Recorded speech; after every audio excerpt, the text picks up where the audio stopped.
My name is Lara Tillotson, and I am the Diva in Spirit, here to take you on a journey through all things fermented and distilled, and of course, all of the wonderful ways to enjoy them. So today we're digging a little deeper into our final Honey I'm Home cocktail, the Manhattan. We're going to talk about its history and evolution, we're going to learn how to make one, and also talk about some fun variations you can try at home as well. So if you remember back from our martini episode, the source material for the martini was actually the Manhattan. This cocktail has been around since the 1870s and mostly unchanged. Its true origin is really lost in the veil of mystery. There were several cocktails sort of floating around at the same time that all had that basic same ratio of 2-to-1 whiskey, vermouth, and a dash of bitters. They all had different names, but the most popular was called the Manhattan. The legend is that Lady Randolph Churchill was hosting a party at the Manhattan Club. And the bartender there created a cocktail specifically for the event. It was so wildly popular that people kept ordering it when they would come to the Manhattan Club, and then they started ordering it other places, referring to it as the Manhattan cocktail. Unfortunately, at the time that the cocktail was supposedly invented, Lady Randolph Churchill was in Paris and pregnant with her son Winston, who some of you might have heard of. But this does unfortunately mean that she was definitely not partying in Manhattan. So this story probably not true. But the popularity of the story is probably what led to the Manhattan cocktail being the name that won out against these other cocktails with the same recipe that sort of got lost in history. But the basic recipe, again, that 2-to-1 ratio of whiskey and vermouth dash of bitters, remains basically unchanged all the way till today. So the original recipe just says American whiskey, which could be either bourbon or rye. But rye tends to be the default spirit to reach for a Manhattan. I think a couple of reasons for that. First of all, the cocktail definitely was invented and popularized in Manhattan. And in New York State, Canadian rye was much easier to come by than Kentucky bourbon. So therefore, those bartenders were probably reaching for the rye a little sooner than they were reaching for its southern counterpart. Also, once we get into prohibition and you can't produce any liquor at all in the United States, the Canadian rye was about the only whiskey that they could get, period. So rye becomes the de facto spirit for your Manhattan. However, just like with the martini, you are as likely to see gin as vodka for your base spirit. Your Manhattan, you are as likely to see rye as bourbon, both absolutely delicious, equally popular, equally valid. Today, though, we're going to use some rye. So let's go ahead and start building our cocktail.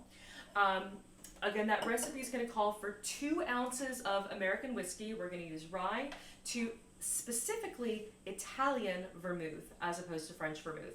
So what I have for us to use today is some Cocchi vermouth de Torino. So we've got 1 ounce of that. And then we also want a couple of dashes of cocktail bitters. We talked about cocktail bitters in our old-fashioned episode, that beautiful tincture of botanical elements. So I've got my aromatic Angostura bitters, and I could do 2 dashes of this, or we're going to do 1 dash and I've got some spiced cherry bitters that I'm going to use for the second dash. So this bottle, you'll sometimes see your cocktail bitters with that little shaker top, but you'll also sometimes see it with the medicine dropper. So here, what you're going to do, unscrew it a little bit, you squeeze the top, and that's going to pull in equivalent to a dash of bitters. I'm actually going to do 2 of these.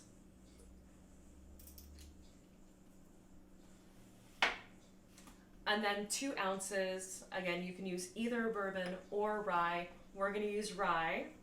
And as I said in the old-fashioned episode, I really enjoy a bottled in bond whiskey for cocktails. That 100 proof hits that perfect sweet spot of being high enough to hold its own against the ice and the vermouth, but not so strong it's going to overwhelm it.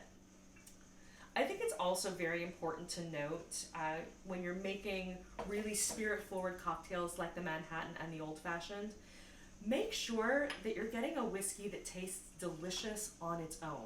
We're really not hiding behind a lot of other things here, so you want to make sure that there's a very tasty spirit in the shaker to begin with. So we've got all of our ingredients. Now we're going to add some ice.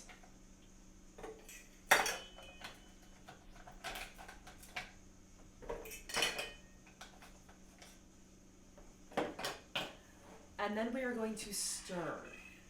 Just like shaking can bruise and destroy your gin, shaking will bruise and destroy your whiskey as well for the exact same reason.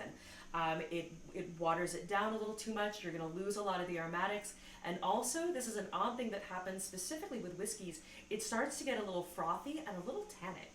Just not very pleasant to drink. So when you're making Manhattans, remember, always stir, never shake. So we're going to get our stirring spoon in here. And we're going to stir, again, until the side of our shaker gets so cold that it's hard to hold on to. So we're going to go for about 30 to 45 seconds.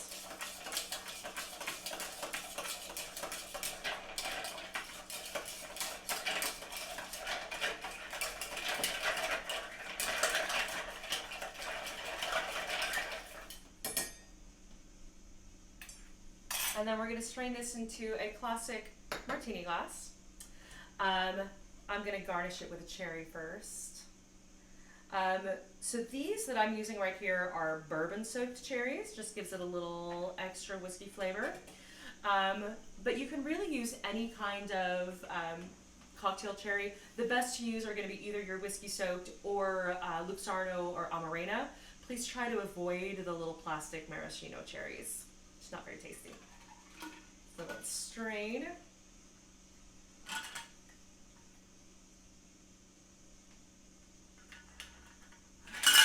Every little bit. And cheers. And so there you have a classic Manhattan. Recipe, again, basically unchanged for over 140 years. This is an old guy. So next week, we're going to talk about some fun variations you can make on this cocktail at home, largely using ingredients that you've already gotten for other cocktails. So make sure that next week you've got your dry vermouth and your Lillet on hand. We're going to play with both of those again. And in the meantime, make sure that you're following us on Facebook and on Instagram. Subscribe to our YouTube channel. And until then, I'll be with you in spirit.